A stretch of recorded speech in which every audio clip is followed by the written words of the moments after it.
নিয়ে ভারত ও চীন উভয়ের সাথেই লোকাচুরি খেলছে।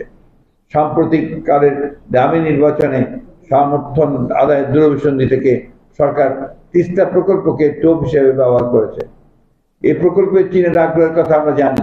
অপরদিকে ভারত নির্বাচনের পরপরই তার পররাষ্ট্র সচিবকে পাঠিয়ে জানিয়ে দেয় ভারত তিস্তা চুক্তি প্রকল্পে অংশগ্রহণ করতে চায়।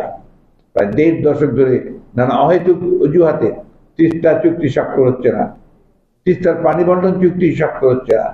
অপরদিকে উত্তরাঞ্চল মরুভূমিতে পড়ে যাওয়ার উপক্রম। 2011 সালে ভারতের তৎকালীন প্রধানমন্ত্রীর ঢাকা সফরকালে তিস্তা চুক্তি হওয়ার কথা থাকলেও আজ পর্যন্ত তা বাস্তবায়ন হয়নি। এরপর গত 14 বছরে তিস্তা নদী শুকিয়ে মরুভূমিতে পরিণত হলেও এই সংকটের সমাধান হয়নি।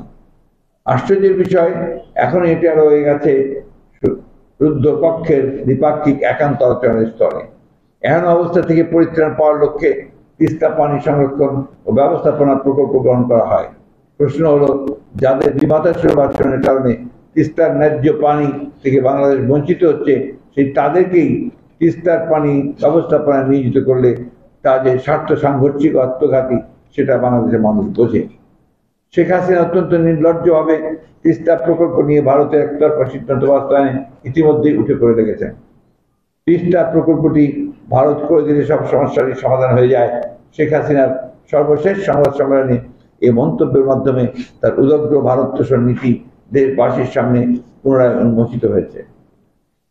তিস্তা প্রকল্প নিয়ে স্বাধীনভাবে সিদ্ধান্ত নেওয়ার এখতিয়ার বর্তমান অবৈধ সরকার প্রকারান্তরে ভারতীয় কর্তৃপক্ষের উপর অর্পণ করেছে বলে প্রতীয়মান হয়, যা বর্তমান গণবিচ্ছিন্ন সরকারের নতজানু পররাষ্ট্র নীতির বহিঃপ্রকাশ। বিশ্লেষকরা অবশ্যই এই ধরনের সাদা হাতি প্রকল্প গ্রহণ বিলিয়ন ডলার লুট করে বিদেশে পাচারের ফন্দি হিসাবে মনে করেন। মূলত জনগণের কাছে লক্ষ কোটি টাকা ঋণের বোঝা চাপিয়ে টাকা পাচারের মাধ্যমে বেনজির লুটপাটই তাদের প্রধান উদ্দেশ্য।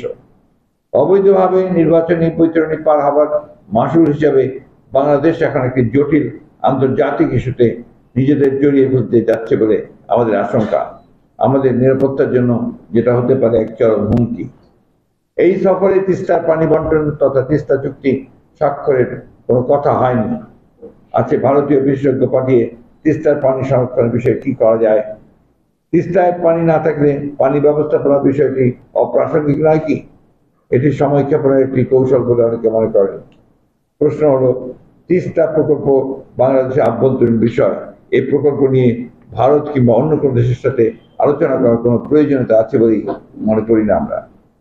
প্রিয় সাংবাদিক ভাই ও বোনেরা, জাতিসংঘে গৃহীত কনভেনশনে পানি সম্পদ ব্যবহার বিষয়ক আর্টিকেল 5-এ এবং আন্তর্জাতিক পানি সম্পদ আইনে অভিন্ন নদী বা সীমান্তবর্তী জলাধারের যৌথ ব্যবস্থাপনা ও ন্যায্য পানি বন্টনের উপর জোর দেওয়া হয়েছে।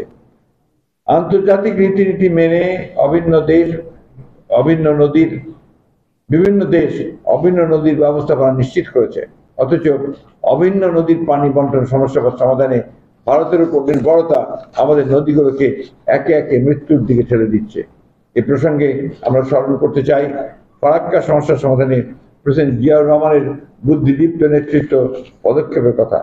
ভারতের একরোখা মনোভাবের কারণে ফারাক্কা সমস্যা যখন কিছুতেই সমাধান হচ্ছিল না, তখন প্রেসিডেন্ট জিয়াউর রহমান বিষয়টিকে আন্তর্জাতিক নানা প্ল্যাটফর্মে নিয়ে যাওয়ার পরিকল্পনা করেন। মৌলানা ভাসানীর নেতৃত্বে 1976 সালের 16 মে ফারাক্কা অভিমুখে লং মার্চ কর্মসূচিকে নিরবিচ্ছিন্ন করতে সরকারের পক্ষ থেকে কৌশলগত সহায়তা প্রদান করা হয়।